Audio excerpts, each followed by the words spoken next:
શ્લોક થી લઈને ચાલુ થાય છે. આ રીતે શ્રીમદ ભાગવતજીના 6ઠા સ્કંદના 8મા અધ્યાયમાં નારાયણ કવચ કહેવાયું છે. તેના કુલ 34 શ્લોક છે. પ્રથમ 7 શ્લોકો તો તેની વિધિ જણાવે છે. અંગન્યાસ, કરન્યાસ વગેરે વિધિ છે. ત્યાર પછી આ કવચને ધારણ કરવું. 27 શ્લોકોમાં વિશ્વરૂપે ઇન્દ્ર મહારાજને કવચ આપ્યું અને આ નારાયણ કવચને વૈષ્ણવી વિદ્યા કહે છે. શું કહે છે? વૈષ્ણવી વિદ્યા. વૈષ્ણવી વિદ્યા પણ કહે છે. કવચ એટલે બખ્તર, જે શરીરની રક્ષા કરે. આ નારાયણ કવચનો નિત્ય પાઠ કરવાથી શરીરની રક્ષા થાય છે.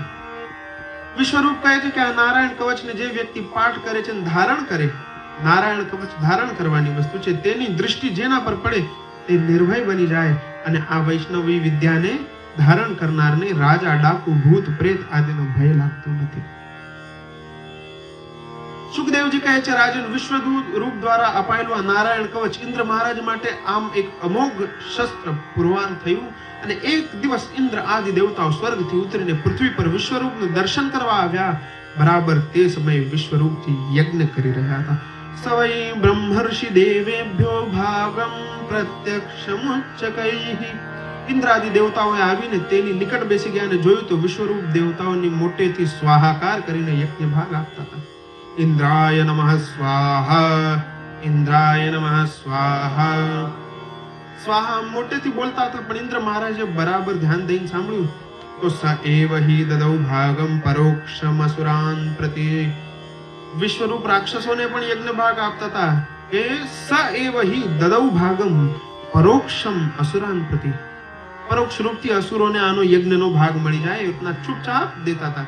ઇન્દ્રને વિચાર આવ્યો કે આ તો છુપી રીતે રાક્ષસોને પણ યજ્ઞ ભાગ આપે છે, આ તો ચીટિંગ છે. પણ બ્રહ્માજીએ પહેલા જ કીધું હતું કે આને અસુરો પ્રત્યે પ્રેમ છે, એને તમારે ક્ષમા કરવો પડશે, નકર તમારો ઉદ્ધાર થશે. રાક્ષસોને યજ્ઞ ભાગ આપતી વખતે રાક્ષસનું નામ બહુ ધીરેથી બોલે અને સ્વાહા જોરથી બોલે. દાખલા તરીકે બલિને યજ્ઞ ભાગ આપવો હોય તો ઓમ શ્રી બલિદેવાય નમઃ સ્વાહા.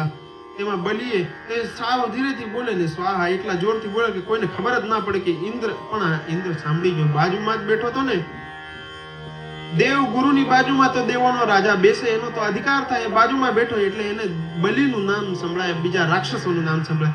એ પ્રશ્ન થાય કે વિશ્વરૂપ રાક્ષસોને યજ્ઞ ભાગ શું કામ આપતા? તેનો જવાબ છે કે તેઓ વિશ્વરૂપ છે. તમામ પ્રત્યે તેમાં સમાનતાનો ભાવ છે. ભાગવતમાં લખ્યું છે, યજમાનો અવહદ ભાગમ માતૃસ્નેહ વશાનુગઃ. વિશ્વરૂપનું મોસાળ રાક્ષસ કુળમાં હતું. વિશ્વરૂપની માતા રચના રાક્ષસોના બહેન હોવાથી માતા અને મોસાળના પ્રત્યે પ્રેમના કારણે તેઓ રાક્ષસોને યજ્ઞ ભાગ આપતા. ઇન્દ્ર મહારાજે આ જોયું અને વિચાર કર્યો કે આ તો ધર્મનો આંચળ ઓઢીને અધર્મ કરે છે. આવો તે કઈ ગુરુ હતો હશે. તેથી તેમને અત્યંત ક્રોધ આવ્યો અને વગર વિચારે પોતાના જ વજ્ર વડે વિશ્વરૂપના ત્રણેય મસ્તકને કાપી નાખ્યા. આ કરતા ઇન્દ્રની બુદ્ધિ તો ભ્રષ્ટ થઈ ગઈ. ઇન્દ્ર મહારાજની બુદ્ધિ ભ્રષ્ટ શું કામ કહું છું? તેણે બ્રહ્મ હત્યા કરી, બ્રહ્મ હત્યાનું પાપ લાગ્યું. તેણે વિચાર ન કર્યો કે મારે બ્રહ્મ હત્યા નથી કરવી. જેવું થયું, અધર્મ થાય ને એટલે માણસને બીક લાગે, હાય મારથી अधर्म थયું. ये तो गड़बड़ हो गई. गड़बड़ होने के बाद ही मालूम चलता है कि ये गड़बड़ हुई. Until and unless we have not done it, we don't realize it was a mistake. तो જ થાય. જો પહેલાથી ખબર પડી જાય તો સુધારી લે માણસ, પણ ત્યારે ભાન બધી બંધ થઈ જાય. અને બ્રહ્મ હત્યા થઈ એટલે ઇન્દ્રદેવ ગભરાયા. તેમણે બ્રહ્મ હત્યાથી છૂટવા ઘણો ઉપાય કર્યો, પણ મુક્તિ થઈ નહીં. અંતે પૃથ્વી, વૃક્ષ, જળ અને સ્ત્રી આ 4 બ્રહ્મ હત્યા પોતાના માથે લેવા તૈયાર થયા. એટલે દેવરાજ ઇન્દ્ર બ્રહ્મ હત્યાને 4 ભાગ તેમને વહેંચી દીધા.